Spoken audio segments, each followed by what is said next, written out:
안녕하세요. 저는 결혼한 지 5년 차 된 아기 아빠입니다. 지금 4살 된 아기를 키우면서 살고 있는데요.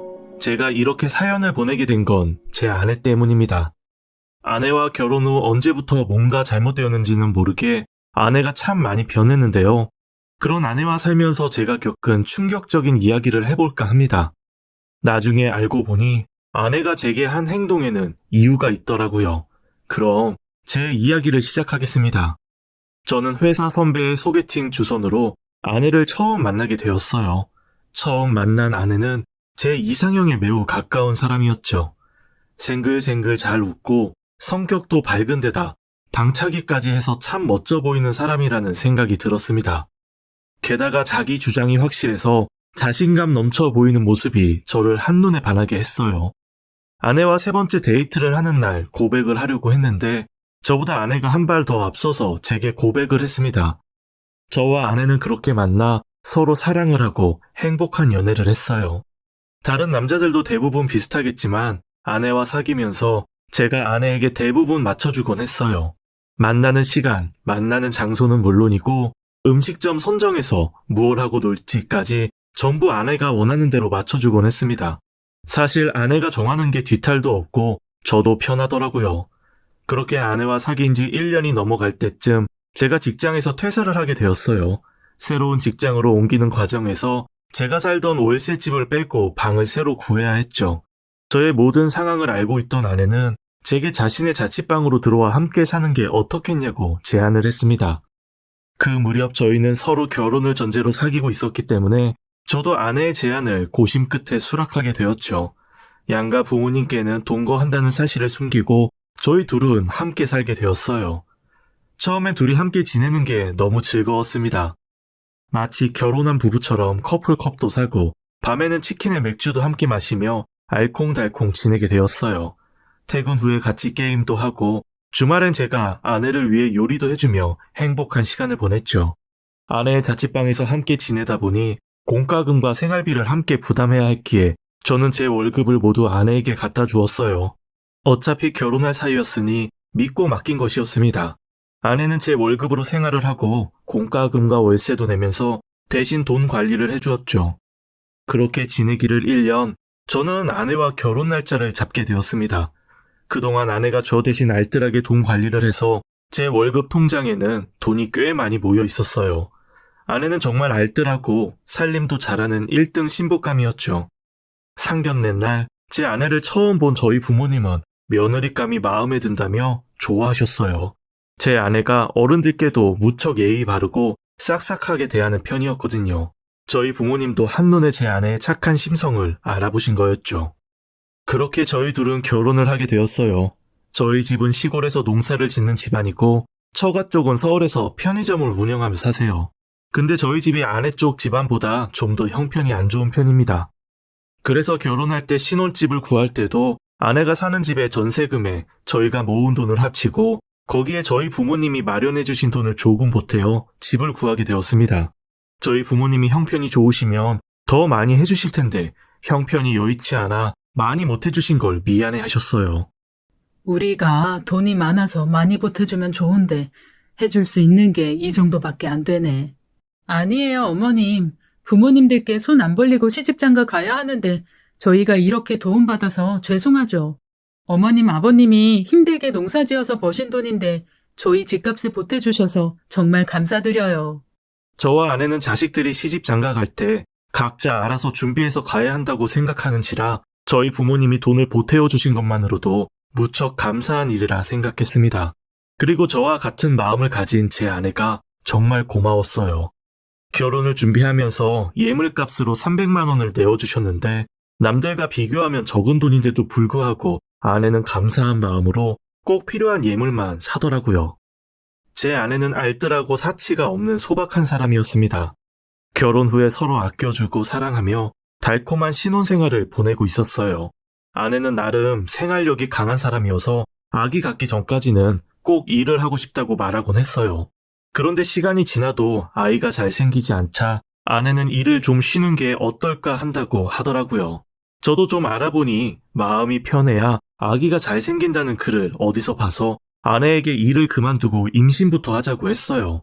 정말 다행스럽게도 아내가 일을 그만두고 나서 6개월쯤 후에 자연 임신을 하게 되었습니다. 아내는 태교도 열심히 하고 아기를 위해 무척 헌신적으로 살았어요. 아내는 먹는 것도 신경 써서 먹고 아기에게 책도 읽어주며 뭐든 열심히 했습니다. 출산일이 다가올 무렵이 되었을 때 제가 아내에게 말했어요. 여보, 산후조리원 예약해야지. 산후조리원 너무 비싸서 안 들어가려고. 그러지 말고 그냥 들어가. 안 그럼 산후조리 어떻게 하려고. 어머님한테 해달라고 하려고. 아내는 제가 돈을 많이 벌어오지 못하니 산후조리원에 가지 않겠다고 했습니다. 그러면서 저희 어머니께 산후조리 해줄 것을 부탁했어요. 처가댁에서는 24시간 편의점을 운영하고 있기 때문에 장모님과 장인어른이 돌아가면서 카운터를 보셔서 아내를 도와줄 수 있는 상황이 아니었죠. 그래서 저희 어머니께 부탁을 하게 되었습니다. 저희 어머니도 알겠다고 했고 아내의 산후조리를 해주기로 했죠. 어머니께서 2주 정도 저희 집에 머물면서 산후조리를 해주시게 되었어요. 아내가 출산 후 저희 어머니께서 저희 집으로 오셨습니다. 아내는 저희 어머니가 산후조리 해주는 걸 무척 고마워하며 2주간의 산후조리가 끝난 후에는 상품권을 챙겨드리며 감사의 마음을 전하기도 했어요. 어머니가 촌으로 돌아가신 후에는 저와 아내가 돌아가며 아기를 돌보았습니다. 저는 아내가 출산 후 정말 바쁘게 살았어요. 매일 새벽 5시에 일어나서 아기 분유 타먹이고 놀아주다가 아침 8시가 되면 회사에 출근했어요. 그리고 퇴근 후에는 회식 한 번 한 적 없이 집으로 곧장 와서 아기를 돌봐주었습니다. 집에 와서 아기 저녁 먹이고 목욕시키고 놀아주다가 재우는 게 제 하루의 마지막 일과였죠. 제가 아기를 잘 봐주니 아내도 무척 고마워했습니다. 그런데 날이 갈수록 아내는 아기를 키우는 걸 힘들어했어요. 점점 짜증이 늘어갔고 저에게 신경질도 자주 내기 시작했습니다. 저는 처음에 아내가 육아 우울증이 온 거라고 생각했어요. 그래서 아내가 예민하게 굴어도 제가 잘 다독여주려고 애를 썼어요. 사실 저도 회사 다니랴 집에 오면 애보랴 점점 지쳐가고 있었죠. 게다가 아내가 별것 아닌 일로 자꾸만 저에게 화를 내기 시작하니 저도 스트레스가 쌓여가고 있었어요. 그러던 어느 날 아내의 잔소리로 하루의 아침을 시작했고 저는 기분이 상한 채로 출근을 하게 되었어요. 제가 다니는 회사는 대부분이 여직원들이고 저는 관리자로 일을 하고 있어요. 그래서 회식을 하면 여직원들과 술자리를 가질 수밖에 없습니다. 그런데 아내와 싸우고 난 다음 날 저를 포함한 관리자 2명과 여직원 2명이 함께 술자리를 갖게 되었습니다. 저도 아내로 인해 스트레스가 쌓였던지라 술을 마시며 스트레스를 풀 생각이었어요. 가볍게 맥주를 마셨는데 관리자 1명이 집에 급한 일이 생겼다며 중간에 가버리고 저와 여직원 2명이 남아 술자리를 이어갔죠. 그렇게 밤 12시까지 시간 가는 줄 모르고 술을 마셨습니다. 그런데 여직원 중에 1명이 화장실에 간다며 자리에서 일어났는데 그 후로 한참이 지나도 오지 않는 겁니다. 저와 남아있던 여직원은 사라진 여직원을 찾으러 밖으로 나갔어요. 그곳은 화장실이 호프집 밖 건물 안에 있었던지라 그곳을 먼저 찾아보기로 했죠. 그런데 그곳에서 그 여직원이 지나가던 행인과 시비가 붙어서 둘이 치고받고 싸우고 있더라고요. 그 여직원을 말리고 지나가던 행인도 진정을 시키는데 그 사람이 경찰에 신고를 했는지 경찰이 출동했습니다. 결국 저는 참고인 조사로 경찰서에 함께 가게 되었어요. 그 바람에 정신이 없던 터라 아내에게 연락하는 것을 깜빡하고 있었죠. 모든 조사가 끝나고 정리가 될 즈음엔 새벽 4시였고 전 그제야 아내에게 전화하지 않은 것을 깨닫고 아내에게 부랴부랴 전화를 걸었습니다. 이미 제 핸드폰에는 아내로부터 온 전화가 수십 통이 찍혀 있었어요. 지금이 몇 시야? 뭐하고 다니는데 이렇게 전화를 안 받아? 미안해. 직원들이랑 술 마시다가 깜빡했어. 그런데 그때 여직원들끼리 서로 말하는 소리가 아내 귀에 들어갔는지 제게 소리치며 화나기 시작했습니다. 이 시간까지 여자랑 술 마신 거야? 당신 미쳤어? 당장 집으로 들어와. 제가 집에 들어가자마자 아내의 슬리퍼가 날아오더군요. 아내의 얼굴은 시뻘개진 채 화가 잔뜩 나 있었어요. 아내는 여자들과 밤늦도록 술을 마시고 온 제가 바람이라도 폈다고 생각하는지 저를 다음 날까지 계속 달달 볶으며 잠도 안 재웠어요. 술도 마시고 너무 늦은 시간이어서 피곤해 죽겠는데 아내가 못 자게 하면서 계속 그날 일을 묻고 또 물었습니다. 아내는 제가 여직원이랑 술을 마시고 연락이 두절된 것에 대해서 화가 무척 많이 나 있었죠. 저는 경찰서에 갔다 온 일을 이야기했지만 아내는 전혀 이해해주지 않았어요. 저는 아내의 계속되는 괴롭힘에 짜증이 나서 회사 생활하면서 여직원들이랑 술도 못 마시냐고 소리쳤어요. 아내와의 싸움으로 아기가 울고 보채는데도 아내는 아기를 전혀 신경도 쓰지 않고 저를 몰아붙이는데 여념이 없었습니다. 아내는 제가 쓴 카드 내역을 모두 확인하고 경찰서에 전화를 걸어 사실을 모두 확인한 후에야 저를 놓아주었습니다. 아내는 잠도 없는지 저를 다음날 낮 시간까지 괴롭혔고 저는 다음날 낮 12시가 되어서야 잠을 잘 수 있었어요. 그날 이후 한동안 아내의 눈칫밥을 먹으며 출근을 했습니다. 그날 이후 아내의 잔소리는 점점 더 심해졌어요. 아내는 저에게 집안일을 시키는 걸로 본인의 스트레스를 푸는 것 같았습니다. 제가 야근을 하고 밤늦게 집에 와도 저에게 방 걸레를 던져주며 방 청소를 시켰고 제가 올 때까지 기다렸는지 싱크대에는 그날 하루 종일 모아둔 설거지가 잔뜩 쌓여 있었어요. 제가 불만이라도 표하면 입 닫아라는 말을 자주 했고 욕을 하기도 했습니다. 그래도 분에 안 차면 저를 때리기까지 하더라고요. 연애 기간 동안 폭언과 폭력을 쓰는 모습을 본 적이 없는데 너무나 달라진 아내가 당혹스럽게 느껴졌어요. 게다가 제 아내가 결혼 전에 동거할 때도 깔끔한 성격이긴 했지만 결혼 후에는 깔끔한 수준을 넘어 병적인 수준이 되었습니다. 결혼할 때 5장이던 걸레가 점점 늘어나더니 20장이 되었어요. 아내는 집이 더러우면 성격이 더 예민해졌어요. 머리카락 한 올이라도 떨어져 있으면 저에게 보여주면서 욕을 하기도 했죠. 아내의 신경이 예민해진 후로는 아내 옷과 아기 옷만 빨고 제 빨래는 더럽다고 안 빨아주더라고요. 그래서 제 빨래는 제가 직접 했습니다. 빨래를 갤 때도 주름 하나 없이 접어서 서랍에 넣어야 하고 옷 거는 방향도 무조건 한 방향으로 걸어야지 안 그러면 잔소리를 해요. 그리고 빈 옷걸이는 한 곳에 모아서 놔둬야 합니다. 제 아내는 밥을 먹다가도 정리가 안 된 걸 발견하면 밥 먹다 말고 정리를 하러 갑니다. 제가 아기 안고 집에서 돌아다니면 먼지 난다고 먼지 안 나게 돌아다니라고 하더라고요. 아내는 베란다 문이 열려있는 정도가 자기가 원하는 만큼 열려있지 않으면 저보고 다시 열거나 닫으라고 시킵니다. 베란다 창문조차 자신의 마음에 안 들게 열려있으면 화를 내기 시작했죠. 어느 순간부터 제 아내는 저를 부려먹는 걸 너무 당연하게 생각하는 것 같았어요. 이거 가져와라, 저거 가져와라 하며 저에게 시키고 직접 가져다 쓰라고 하면 저에게 입 닫으라고 무섭게 말하기도 했죠. 그리고 예전엔 안 그랬는데 아내가 아기를 낳고서부터는 저희 부모님을 엄청 무시하더라고요. 저희 부모님이 가난해서 싫다고 하고 제가 무능해서 돈 많이 못 벌어온다고 구박도 했습니다. 그러던 어느 날 주말이었어요. 아내가 밥을 하다가 갑자기 화를 내더라고요. 또 아프네. 어디 아파? 당신 어머니가 나 산후조리 못해줘서 그런지 여기저기 안 아픈 데가 없어. 그게 무슨 소리야? 전부 다 짜증나. 어머님이 우리 결혼할 때 돈 조금 보태준 것도 짜증나고 예물값으로 꼴랑 300만 원 준 것도 짜증나. 내 친구들은 다이아 1캐럿씩 받았는데 나는 꼴랑 커플링 하나 맞췄잖아. 우리 애 돌잔치 때 겨우 30만 원 해준 것도 짜증나고 산후조리 때도 나한테 너무 못해줘서 내 몸이 여기저기 아픈 것 같아.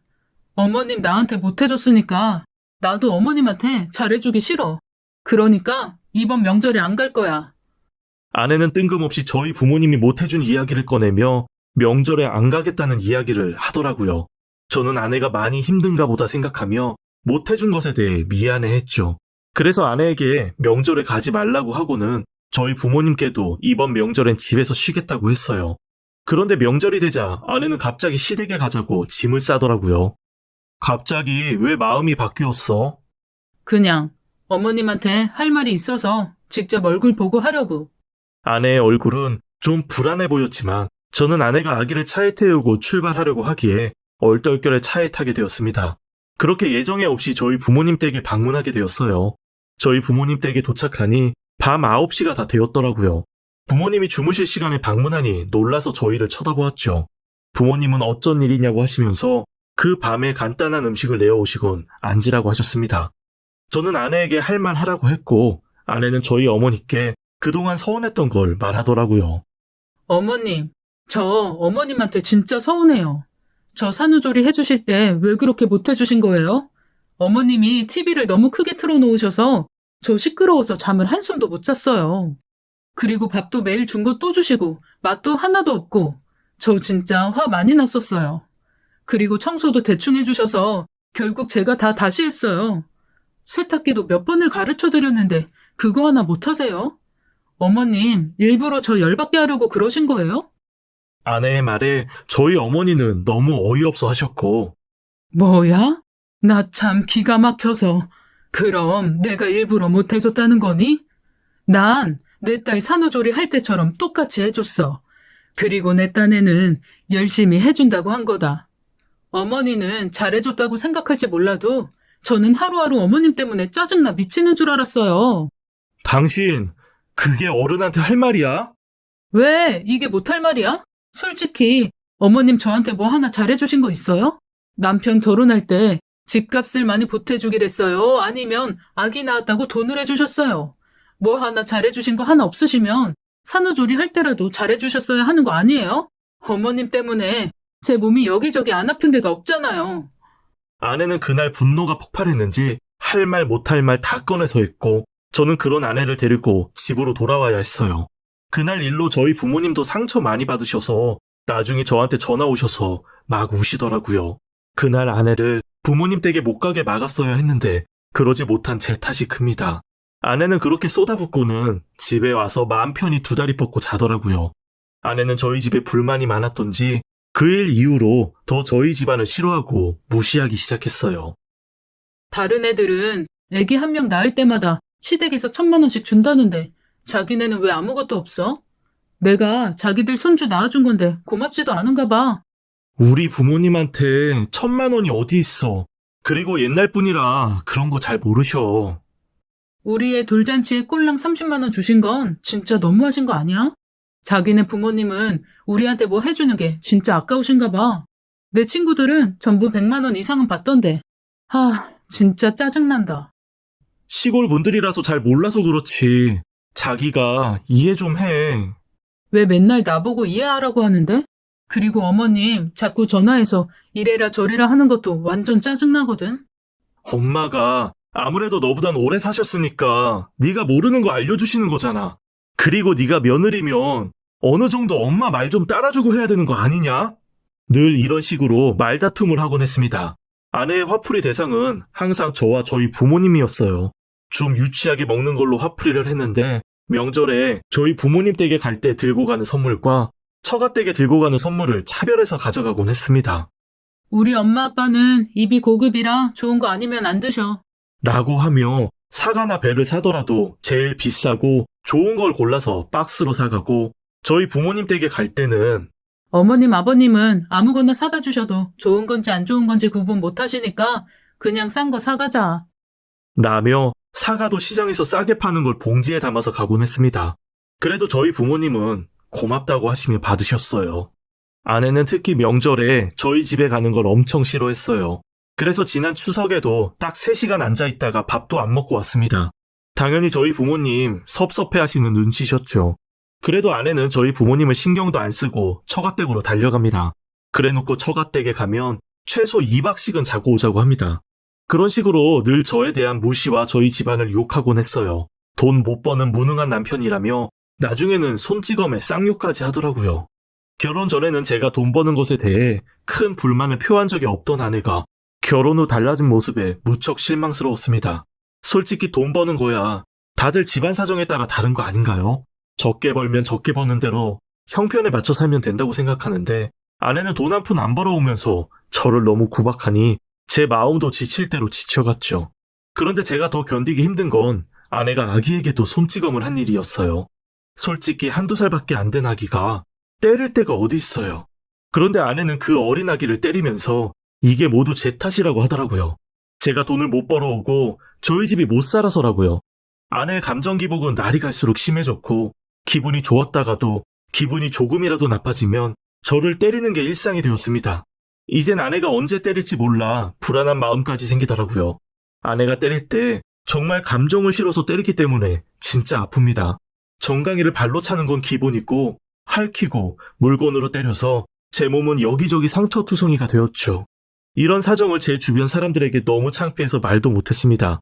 딱 한 번 친한 친구에게 말을 꺼내본 적이 있는데 그 친구놈은 여자가 때려봤자 얼마나 아프겠냐고 대수롭지 않게 생각하더라고요.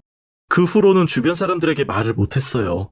저는 아내가 출산 후 우울증 때문에 아내가 삐뚤어진 건가 싶어서 아기가 좀만 더 크면 괜찮아지겠지 하며 시간이 답이라 생각하고 참고 살았어요. 그러던 어느 날 엄청난 사건이 터지고 말았습니다. 정말 간만에 회사 전체 회식을 할 일이 생겼어요. 저는 이번엔 아내에게 미리 말하고 허락도 받고 회식 자리에 참석하게 되었죠. 저는 회식 자리에서 가볍게 맥주 한 잔을 하고 저녁 8시쯤에 집에 가려고 일어났습니다. 그런데 술이 거하게 취한 40살 정도 된 여직원이 같이 가자며 일어나더라고요. 그분이 저와 같은 방향이라 제 차를 얻어 타고 가고 싶다고 했습니다. 솔직히 귀찮아서 혼자 가고 싶었는데 회사 과장님이 같이 타고 가라고 해서 어쩔 수 없이 같이 가게 되었어요. 저는 대리를 부르고 그 여직원과 함께 차를 타고 그분 집 쪽으로 먼저 들리게 되었죠. 차를 타고 가는 동안 가끔씩 말을 주고 받았는데 그분은 집에 거의 다 와갈 쯤 그분이 필름이 끊겨서 잠이 들어버렸어요. 그분 집 근처에 차를 세워두고 그 여직원의 핸드폰을 찾아 가족들에게 전화를 걸었는데 아무리 전화를 걸어도 전화를 받지 않아서 대리기사를 돌려보내야 했어요. 술에 잔뜩 취해서 자고 있는 사람을 길거리에 버려두고 갈 수도 없어서 그 여직원 전화만 붙들고 가족들이 전화를 받기만을 계속 기다리게 되었죠. 한두 시간 정도 기다리니 드디어 그 여직원의 남편에게서 전화가 왔고 그분을 남편에게 인도한 후에 저는 다시 대리를 불러 집으로 돌아오게 되었습니다. 제가 집에 들어가자마자 아내가 왜 이렇게 늦게 왔냐고 화를 냈어요. 그리고는 제 지갑을 뒤지고 카드 쓴 내역을 제 핸드폰으로 확인하더라고요. 돈 쓴 내역을 쭉 물어보고는 왜 대리비를 2번이나 냈냐고 따지더군요. 저는 사실대로 이야기를 했는데 아내는 무슨 의심을 하는 건지 저를 믿지 못하겠다고 불같이 화를 냈습니다. 자기 화를 주체 못하고 얼굴이 또 뻘개지며 소리를 치고 저를 때리기 시작했어요. 저는 정말로 잘못한 게 없는데 아내가 너무 미친 듯이 화를 내니 어이가 없었어요. 그런데 어느 순간 아내가 자기 분을 못 이기겠는지 갑자기 칼을 꺼내와 자해를 시도하려고 했습니다. 저는 너무 놀라 식탁 위에 있는 프라이팬으로 아내의 칼든 손을 후려쳤습니다. 아내는 고통스러워하며 칼을 떨어뜨렸고 저는 잽싸게 칼을 뺏었어요. 아내를 진정시키기 위해 일단 술 먹고 늦게 온 건 미안하다고 말을 했어요. 그리고 다음날 그 여직원 남편과도 확인 전화를 시켜주겠다고 했습니다. 그제야 아내는 화난 마음을 가라앉히더라고요. 그날 아내의 극단적인 행동에 저는 너무 충격을 받았고 저는 다음날 장모님께 전화를 드렸습니다. 저는 장모님께 어제 있었던 일을 모두 말하며 조심스럽게 제 생각을 이야기했어요.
장모님, 아무래도 지은이한테 정신적으로 좀 문제가 있는 것 같아요. 그렇지 않고서야 애엄마가 애 앞에서 칼을 들고 자해하는 게 말이 돼요? 요즘 들어 아내가 짜증도 늘고 너무 예민해져서 저도 하루하루가 불안해요. 3달 전부터는 절 때리는 것도 모자라서 아기까지 때리더라고요. 2살 아기 때릴 데가 어디 있다고. 칼까지 꺼내드는 여자한테 아기 맡기는 것도 살얼음판 걷는 기분이에요. 그래서 말인데 장모님이 제 아내 데리고 정신과에 가서 상담 한번 받아보시면 어떨까 싶어요. 자네, 지금 내 딸이 미쳤다는 건가? 미쳤다는 게 아니라 정신적으로 문제가 있어 보이니까 검사 한번 해보자는 거죠. 저는 장모님을 설득하여 장모님이 아내를 병원에 데리고 가게 했습니다. 제가 가자고 하면 안 갈 것이 너무 불보듯 뻔해서 장모님께 부탁하게 된 거죠. 그리고 병원에 다녀오시던 날 장모님께 전화가 왔습니다. 날쌔, 자네 말대로 우리 지은이가 문제가 있었던 게 맞네. 그런데 정신적인 문제가 아니라 몸에 생긴 문제라는구만. 그래서 그 문제가 뭔데요? 우리 애가 조기 난소부전이라서 갱년기가 왔다네. 갱년기요? 아니 30대인데 갱년기가 올 수 있는 거예요? 그래, 그래서 애가 그렇게 예민하게 굴고 화도 많아진 모양일세. 갱년기 증상에다 출산 후 우울증까지 겹쳐서 많이 힘들었던 모양이야. 아내는 병원에 다녀와서 충격을 받았는지 자신이 갱년기라는 사실에 무척 속상해했습니다. 저는 아내를 안아주며 괜찮다고 다독여 주었어요. 그리고 아내와 함께 병원을 다니며 약을 처방받아 꾸준히 먹였어요. 지금은 치료 시작한 지 6개월 정도 지났는데 증상이 많이 좋아졌습니다. 아내는 그동안 화를 낸 것에 대해 무척 미안해합니다. 지금은 아내가 저를 때리던 때의 일을 떠올리며 서로 농담을 하기도 하네요. 자기, 근데 자기 화내면서 나 때릴 때 나 진짜 무서웠던 거 알아? 자기가 날라차기 할 때 나 진짜 무서웠잖아. 아이 참, 그 얘긴 이제 그만하라니까. 그땐 정말 내가 제정신이 아니었나 봐. 진짜 사람 몸이 신기한 게 호르몬 때문에 정신적으로 그렇게 달라진다는 게 정말 무섭더라. 그리고 어머님 아버님께도 너무 죄송해. 아니야, 우리 부모님한테도 당신 아픈 거 다 얘기했더니 우리 엄마도 다 이해해 주시더라. 우리 엄마도 갱년기 왔을 때 우리 아빠가 엄마 무서워서 눈치 보면서 살았대. 그런데 아버지가 눈치 없이 술 먹고 늦게 들어와서 엄마가 국자를 날렸는데 국자가 아버지 거시기에 맞고 부러졌다더라. 뭐야 그게.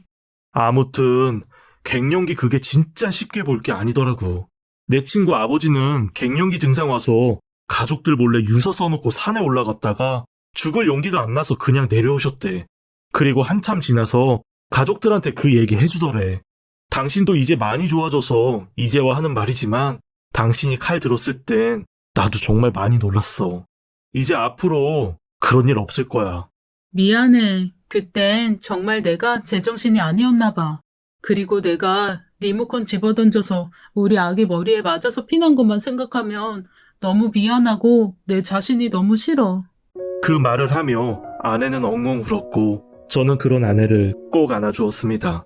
지금은 우리 세 가족 모두 잘 살고 있어요.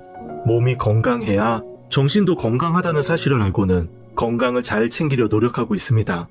여러분들도 평소와 달라진 자신의 모습을 발견하면 혹시 어딘가 아픈 건 아닌지 꼭 확인해 보시길 바래요. 모든 분들 건강하시길 바라며 제 사연을 마칩니다. 긴 글 읽어주셔서 감사합니다. 지금까지 사연 읽어주는 남녀였습니다. 끝까지 함께 해주신 여러분 감사드리며 저희는 다음 사연으로 돌아올게요. 여러분의 소중한 댓글 참여 부탁드려요. 구독, 좋아요, 사연 공유는 저희에게 큰 힘이 된답니다. 사연이 재미있으셨다면 꼭 부탁드려요. 언제나 여러분의 하루가 평안하시길 기도하겠습니다. 늘 건강하세요. 감사합니다. 안녕하세요.